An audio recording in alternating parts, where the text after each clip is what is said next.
Hey guys, welcome back to my channel. This is Bhavna from Knowledge Academy. आज हम class 9 का हमने जितना पढ़ लिया था उसके आगे पढ़ने जा रहे हैं. That is remainder theorem. मैंने आपसे कहा था जो हम नेक्स्ट टॉपिक पढ़ेंगे वो होगी रिमाइंडर थ्योरम, और इसी के बीच में जो बच्चे की प्रॉब्लम है वो भी हम डिस्कस कर लेंगे. ठीक है, तो पहले हम अपने टॉपिक स्टार्ट करते हैं, फिर जो प्रॉब्लम है वो भी हम डिस्कस करेंगे. Don't worry, it is very easy chapter. Basic समझना बहुत ज़रूरी है. जो मैंने आपको स्टार्टिंग में समझाया था वो आपने अच्छे से समझा है. अब ये जो नेक्स्ट टॉपिक है ये है रिमाइंडर थ्योरम, जिसको समझना बहुत ज़रूरी है क्योंकि ये क्लास 10 में भी आपके काम आएगी. तो इस चैप्टर को प्लीज़ बहुत अच्छे से करिएगा. अगर मेरी वीडियो अच्छी लगे तो please like the channel and subscribe, like the video and subscribe the channel. Okay, तो हम आज की वीडियो शुरू करते हैं जिसमें हम रिमाइंडर थ्योरम पढ़ रहे हैं और एक्सरसाइज 2.3 कवर करेंगे पॉलिनोमियल की. ठीक है बेटा, तो रिमाइंडर थ्योरम की अगर हम बात करें, रिमाइंडर थ्योरम की अगर हम बात करें तो ये हमारा रहेगा जैसे आप सिंपली करते हैं बेटा. अगर मैं यहाँ पे ले लूँ 5, ठीक है, इसे मैं 2 से डिवाइड कर रही हूँ तो 2 2 जा 4 होता है. 1 आपका क्या आ जाता है, रिमाइंडर हो जाता है. तो एक तरफ से ये आपका क्या है, px लेंगे. ये आपका क्या हो गया, डिविडेंड हो गया. ये आपका क्या आ गया बेटा, क्वेश्चन आ गया, and this is your remainder. एक तरफ से ये 5 था, 5 इज इक्वल टू क्या है, 2 इंटू 2 प्लस 1. तो बेसिकली आपका 5 मैंने कहा अगर कोई भी पॉलिनोमियल है आप उसका क्या करेंगे, डिवीजन से डिवाइड करते हैं और क्वेश्चन आता है QX plus RX. This is basically your remainder theorem. ठीक है, इसे ये आप पॉलिनोमियल में यूज़ करेंगे. ये मैंने आपको एक सिंपल एग्जांपल देके बताया कि किस तरीके से रिमाइंडर थ्योरम वेरीफाई की जाती है. वो ये तरीका है, क्या होता है, when dividend is equal to division into question plus reminder.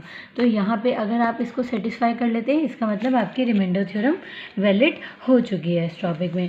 इसी एक्सरसाइज में आपका यही है कि रिमाइंडर थ्योरम पे आपको पॉलिनोमियल में रिमाइंडर को फाइंड आउट करना है, या फिर अगर हम डिवाइड करेंगे तो डिवाइड करने का भी 2 चीज़ें हैं. पहला कि रिमाइंडर फाइंड आउट कीजिए, या आपका क्वेश्चन लगता है डिवाइड द पॉलिनोमियल. ठीक है, तो हम इसका एक क्वेश्चन ही ले लेते हैं बेटा.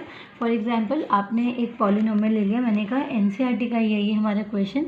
मैंने कहा हमने px ले लिया 3x 4 minus 4x cube minus 3x minus 1. हमने ये ले लिया बेटा, और हमने gx जो ले लिया वो हमने क्या ले लिया, x माइनस 1 ले लिया. तो हम यहाँ पे अगर डिवाइड करें परफेक्टली तो ये आपका क्या करेंगे हम, 3x की power 4 minus 4x cube minus 3x square 3x minus 1. और डिवाइड किससे कर रहे हैं हम, x माइनस 1 से. ठीक है बेटा, तो सबसे पहले हमें क्या करना पड़ेगा, देखिए हमेशा पहले वाली टर्म हमारी क्या होती है, टारगेट होती है. यानी कि सबसे पहले हमें क्या चाहिए, 3x टू दी पावर 4 चाहिए. तो मैंने क्या किया, x को किससे मल्टीप्लाई करूँगी, 3x की पावर 4 आ जाए. 3x क्यूब से अगर मैं इंटू करूँगी तो क्या आ जाएगा, 3x टू दी पावर 4 आ जाएगा. तो हमने जब x को इंटू किया ये आ गया 3x टू दी पावर 4, और प्लस माइनस माइनस ये होगा, 3 बन जा 3x क्यूब. ये आपका आ गया बेटा. ये आपने माइनस किया और ये आपने प्लस कर दिया, तो आपका ये तो हो गया, कैंसिल हो गया. तो ये अगर प्लस का है तो यहाँ पे हमारा माइनस 4x क्यूब प्लस का 3x क्यूब. तो आपका ये क्या बच गया, माइनस का x क्यूब, और इसको हम क्या लेंगे, नीचे लेंगे, दैट इज़ माइनस का 3x. ओके, तो यहाँ पे अब हम अगर देखेंगे हमें हमारा टारगेट क्या रहेगा, x क्यूब, वो भी माइनस का. तो हम क्या करेंगे, माइनस एक्स स्क्वायर से इंटू कर देंगे. तो ये आ गया माइनस एक्स स्क्वायर. अब देखिए ये x और minus minus plus x square.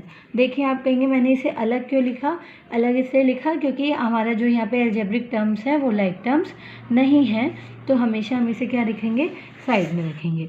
तो इसे जब हमने प्लस किया बेटा और इसे हमने क्या कर दिया, माइनस कर दिया, तो अब ये हमारा एक तरफ से क्या हो गया, सी, ये हमारा हो गया कैंसिल. एक्स क्यूब था ये हमारा हो गया कैंसिल. यहाँ पे हमारा बच गया क्या, माइनस का एक्स स्क्वायर माइनस का 3x, और हमने ये माइनस का 1 भी नीचे उतार लिया. ओके, तो अब हमारा क्या टारगेट रहेगा, एक्स स्क्वायर बनाना. तो मैं क्या करूँगी, एक्स स्क्वायर बनाना है तो मैं सिर्फ माइनस एक्स से इंटू करूँगी, तो ये हो गया माइनस का एक्स स्क्वायर, एक्स बन जा एक्स, माइनस माइनस क्या हो जाएगा बेटा, प्लस हो जाएगा। ठीक है, तो इसे प्लस करेंगे, ये आ गया, इसे माइनस करेंगे तो माइनस माइनस क्या हो जाएगा बेटा, प्लस हो जाएगा। ये हो गया 4x माइनस का 1। कोई दिक्कत है?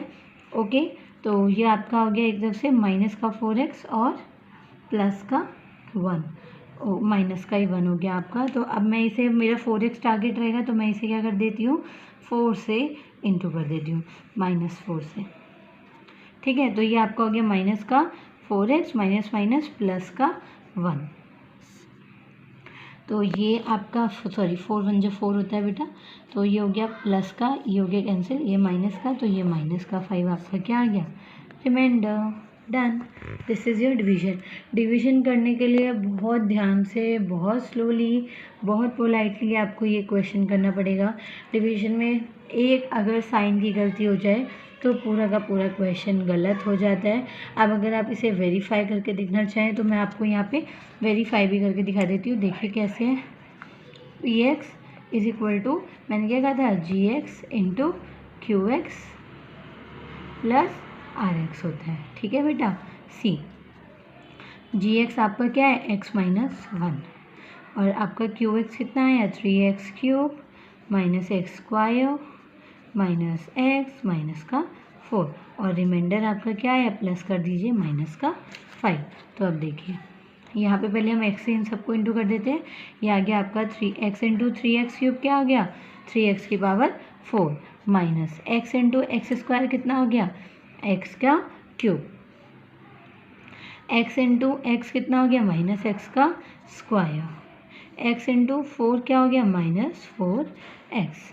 सिमिलरली जब आपने इसे क्या किया, y से 1 से इंटू किया तो आपका क्या हो जाएगा, माइनस, ये आपने x से इंटू कर दिया, माइनस ये आपने किया 3x क्यूब, और ये आपका आ गया 3 1 जा 3x क्यूब। ओके, फिर 1 into x square, minus minus plus का क्या हो गया बेटा, एक्स स्क्वायर हो गया, माइनस माइनस प्लस का क्या हो गया, एक्स हो गया, माइनस माइनस प्लस का क्या हो गया, 4 हो गया, और प्लस आपका हो गया माइनस का 5। तो देखिए आपका क्या आएगा, 3x 4 आ गया बेटा, एक्स क्यूब और 3x क्यूब दोनों माइनस किया, माइनस माइनस क्या हो जाएगा, प्लस, बट साइन माइनस करेगा, आपका आ गया 4x cube. Okay, x square plus का है, एक्स स्क्वायर माइनस का कैंसिल हो गया, 4x माइनस का और इधर प्लस का, तो ये कितना हो गया, माइनस का 3x, 4 प्लस माइनस 5 कितना हो गया, माइनस का 1। आ गया आपका पॉलिनोमियल, हो गई वेरीफाई। ये आपका यूज़ होता है रिमाइंडर थ्योरम का। ठीक है बेटा, तो ये आपका हो गया रिमाइंडर थ्योरम। अब अगर प्रॉब्लम की बात करें तो प्रॉब्लम कल बच्चे ने ये पूछी हमारे कि क्या कहते हैं, अगर हमारा जो पॉलिनोमियल है वो अगर आपका, देखिए बेटा पॉलिनोमियल में मैंने कहा था कि अगर आपका रूट वाई है या 1/y है, इस केसेस में आपका क्या होगा, पॉलिनोमियल नहीं होगा। क्योंकि ध्यान रखिएगा जो वेरिएबल है अगर वो एक्सपोनेंट फॉर्म में है तो उसकी जो पावर होनी चाहिए वो होल नंबर होना चाहिए। ओके, अगर हम यहाँ बात करें तो ये क्या आ गया, y की पावर क्या होगी बेटा, 1/2।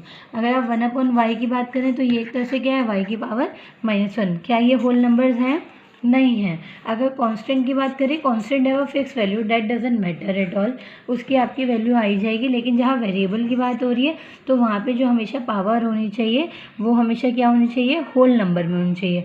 और यहाँ पे देखिए होल नंबर में है क्या पावर, नहीं है, तो इसका मतलब ये पॉलिनोमियल नहीं होंगे। बट अगर आपका √2 है या √3 है, दैट डजंट मैटर, कांस्टेंट की आपकी पावर में आपका नंबर सही आएगा। कॉम्प्लेक्स नंबर्स नहीं आते हैं, होल नंबर्स भी आपके टेंशन नहीं है। यही आपका मेन मैटर करता है कि जो आपके वेरिएबल्स हैं उनकी हमेशा जो अगर पावर है तो वो हमेशा क्या होनी चाहिए, होल नंबर्स में होनी चाहिए। ठीक है, ठीक है। तो अब एक्सरसाइज अगर हम 2.3 के क्वेश्चंस देखें तो जैसे अगर सिंपल क्वेश्चन आता है आपका फाइंड द रिमाइंडर, सिंपल, आपको ये नहीं कहा है 9th क्लास में ना डिवीजन के लिए नहीं कहा जाता है यूजुअली, इसमें हमारी बुक में तो है बट स्कूल्स में भी बच्चों को कम ही कराया जाता है कि अगर सीधा हो रहा है तो कोई बात नहीं आना, लेकिन मेरे हिसाब से आना ज़रूर चाहिए आपको। मान लीजिए आपको कहा है कि फाइंड द रिमाइंडर मैं क्वेश्चन ही ले लेती हूँ एनसीईआरटी का। जैसे इन्होंने दे रखा है px is equal to x cube plus 3x, ये आपका फर्स्ट क्वेश्चन का मैं ले रही हूँ। फर्स्ट क्वेश्चन है एनसीईआरटी का, एक्सरसाइज 2.3 का बेटा। तो ये हो गया x cube 3x square plus 3x plus 1, ठीक है, is divided by x plus 1, ठीक है। तो यहाँ पे आपको पूछा गया फाइंड द रिमाइंडर। आपको ज़ीरो निकालना तो सिखाया ही है बेटा, तो आप क्या निकालेंगे, पहले रख देंगे gx is equal to 0, that is x plus 1 equal to 0। तो x इज इक्वल टू कितना हो गया बेटा, -1। तो अब आप क्या करेंगे, p x is equal to क्या पुट करेंगे, -1। तो ये आ गया आपका -1 का क्यूब प्लस 3 -1 का स्क्वायर प्लस 3 माइनस का 1 प्लस का 1। तो -1 का अगर आप क्यूब करेंगे तो माइनस का ही 1 आएगा बेटा, -1 का स्क्वायर करेंगे तो वो हो जाएगा 1। 3 इंटू -1 आपका -3 हो जाएगा, प्लस माइनस माइनस हो के, और ये आ गया आपका +1। तो ये माइनस का 1 प्लस 3 -3 प्लस का 1, ठीक है। तो ये तो आपका यहाँ पे कंप्लीट कैंसिल हो रहा है 0, यानी कि यहाँ पे आपका क्या है, फर्स्ट जो आपका x प्लस 1 है वो कम्प्लीटली डिवाइड कर रहे हैं, रिमाइंडर आपका कोई नहीं आ रहा है, ठीक है। सेकंड आपका जैसे है x इज इक्वल टू -1/2, तो आप सिमिलर इज इक्वल टू 0 रख के x is equal to 1/2 put करेंगे, आप देख लेंगे रिमाइंडर आ रहा है कि नहीं आ रहा है, ठीक है। अगर हम आगे क्वेश्चंस की बात करें तो एक और क्वेश्चन है इसमें, थर्ड क्वेश्चन भी मैं करा देती हूँ आपको। ये आपका आ गया third question, check whether 7 + 3x is a factor of, यानी कि ये जो gx आपको एक तरफ से दे रखा है, is a factor of this, यानी कि px में क्या ये सेटिस्फाई कर रहा है या इसका फैक्टर है, इसका मतलब आपका है कि क्या ये इसे कम्प्लीटली डिवाइड कर रहा है। अगर कर रहा है तो यानी कि ये इसका फैक्टर है, और अगर नहीं कर रहा है तो ये इसका फैक्टर नहीं है। तो मैंने वही कहा आसान तरीका, 7 + 3x है इज इक्वल टू 0 आप पुट कीजिए, तो ये आपका आ जाएगा x इज इक्वल टू -7/3। तो जब आपने x इज इक्वल टू -7/3 को पुट किया है तो ये आपका हो जाएगा 3 -7/3 का क्यूब, ओके, प्लस 7 माइनस का 7/3, ओके। यही है आपका question, 7 + 3x is a factor of this और नॉट। तो ये आप आगे पुट कर लीजिएगा, -7 इंटू -7 इंटू -7 और 3 इंटू 3 इंटू 3, तो एक 3 आपका कैंसिल हो जाएगा। यहाँ पे भी आपका क्या हो गया, प्लस माइनस का 49/3। तो आप यहाँ से चाहें तो माइनस का 49/3 दोनों में से कॉमन निकल सकता है बेटा। यहाँ आपका बच गया -7/3 और यहाँ बच गया, मैंने माइनस का कॉमन लिया बेटा तो माइनस बाहर आ गया, तो ये दोनों अंदर प्लस के हो गए, क्योंकि ये भी कम्प्लीटली क्या था, माइनस का था, क्योंकि 3 माइनस है तो कम्प्लीट क्या था, माइनस, और ये भी माइनस मैंने बाहर ले लिया, तो ये क्या हो गया आपका प्लस का हो गया। तो ये हो गया -49/3। कैलकुलेशन आप प्लीज़ किसी भी तरीके से कर सकते हैं, मैं ज़्यादा मल्टीप्लाई लंबा नहीं करती हूँ, मैं सोचती हूँ कैलकुलेशन को जितना इजी बनाया जाए।